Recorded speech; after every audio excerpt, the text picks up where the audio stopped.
We have seen very recent and public falls from grace from online creators, and have you ever wondered why cluster B personality traits seem to attach themselves to those who are biggest content creators? Let's get into it. Before we go further, my name is Casey. I've been a husband, father, therapist, and psychologist for more than a decade, and I created this channel in order to bring common sense psychology along with a future of faith, fatherhood, and freedom in America, which I was compelled to do during the vid because things were going so poorly. I wanted to look my kids in the face and say that I did something, and this little contribution is what God called me to do.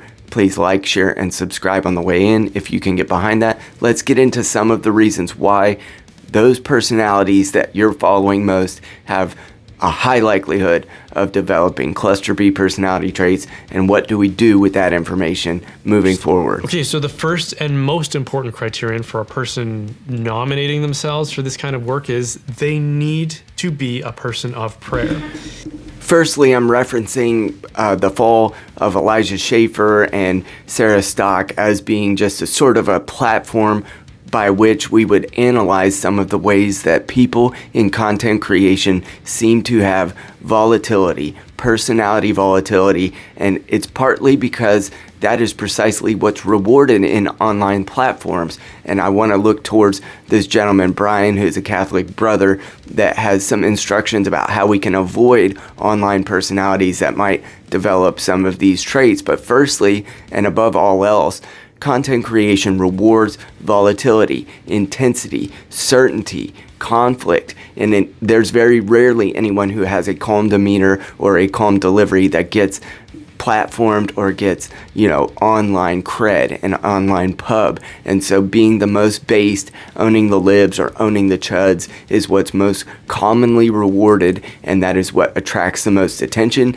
And even on this small channel, when I do something that seems a little bit subversive or against someone else is when I typically get the most credit, the most algorithmic reward. And so that first and foremost is part of the reason why people who are the most volatile do the best online.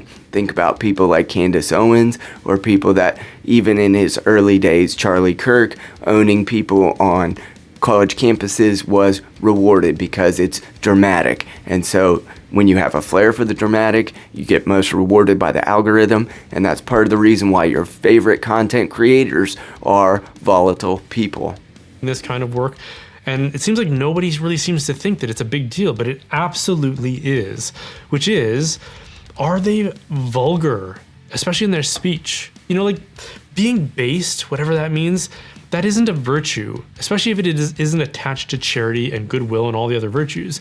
Vulgarity is a vice. It comes from another reason why your favorite content creator might be exhibiting some cluster B personality traits is that audience capture, which is the phenomenon where your audience responds to certain messaging and certain topics that you put forward, and then you get incentivized as your audience sort of comments, likes, shares, and subscribes in based on a certain topic or desiring of certain topics. Then you begin to sort of cater to your audience rather than what your messaging should be if you were prayerful and if you were considering what was true and beautiful apart from your audience. And so audiences often drive the content creator's platform. Now, I do learn a lot from my audience. I do learn a lot from the comments. I do try to make corrections when I've said something that was obviously wrong or factually incorrect, especially when I'm just making small claims apart from any script that I might have developed.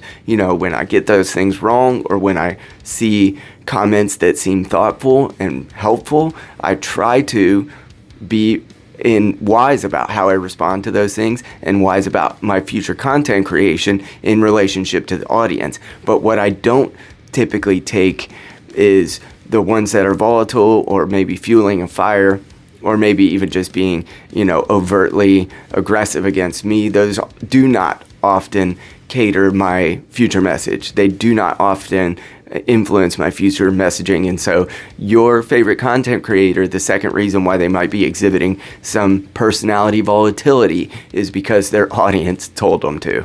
evidence at all that they are motivated by love, including for their enemies? Do they speak with charity when they address others, especially those that they disagree with?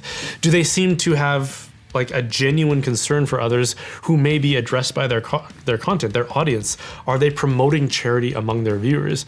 Do they pull their punches sometimes? For example, if they're addressing someone in a way that could be harmful to their interests, do they make some concessions? Do they allow that person to remain anonymous or unnamed? One of the other reasons why your favorite personality and creator online might be exhibiting some emotional or personality trait volatility is because charisma does not equal character. And this is also some of the reason why cult leaders or people who've advanced false prophecy and things like that in our modern era, since the internet has proliferated, it could be partly because they have charisma. They have the ability to speak to crowds, to influence people, and really to galvanize people. When I took a recent personality test, I was seen as a galvanizer. Not very detailed, not very good at follow-through, not very good at finishing, but galvanizing people was my strength. And so you get that part of someone's personality, but that does not necessarily come with character. And that's partly why we see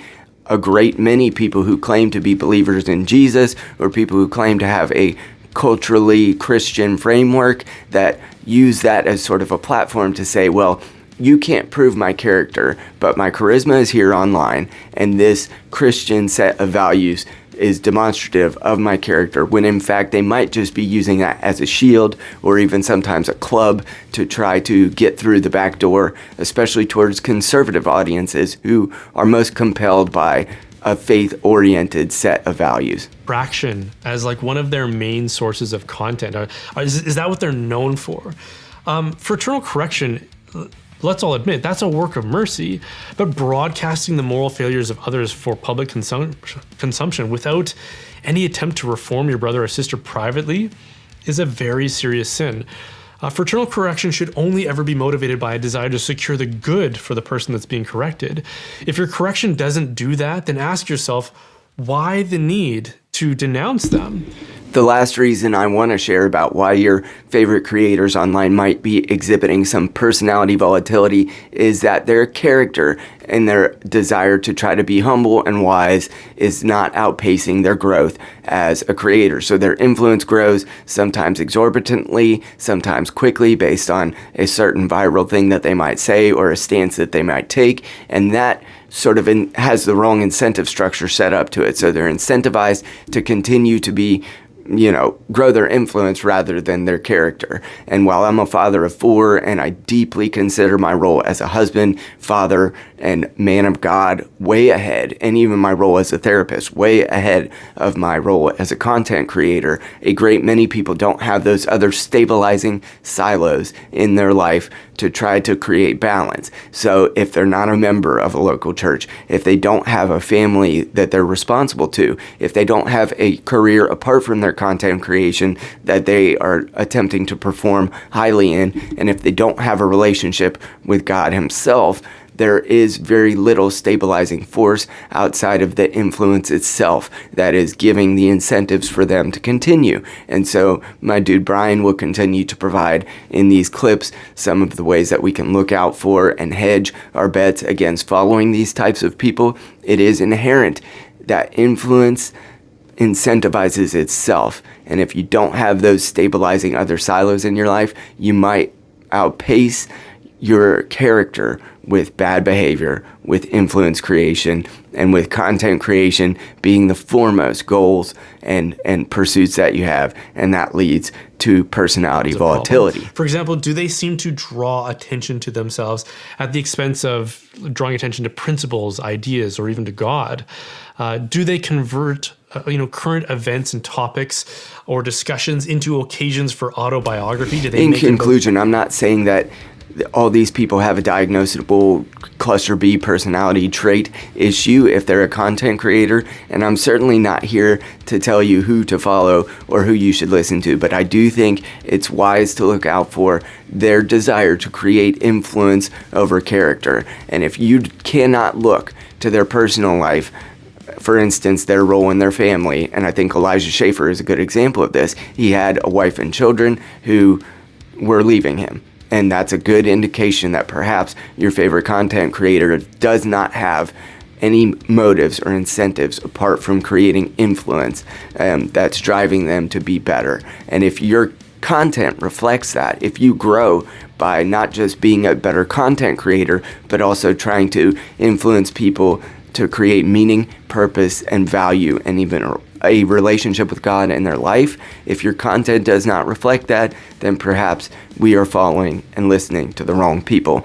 And I'll be honest, sometimes I've listened to the wrong people, but we make corrections. We try our best to unfollow and unsubscribe from those who deserve it, who've earned our unsubscription. And in that case, I would love to earn your subscription. I know this won't be the most viral post that I make, but it is good to look out for these cluster B personality volatility in your favorite content creator, and then hit the unsub when you need to. Have a great one.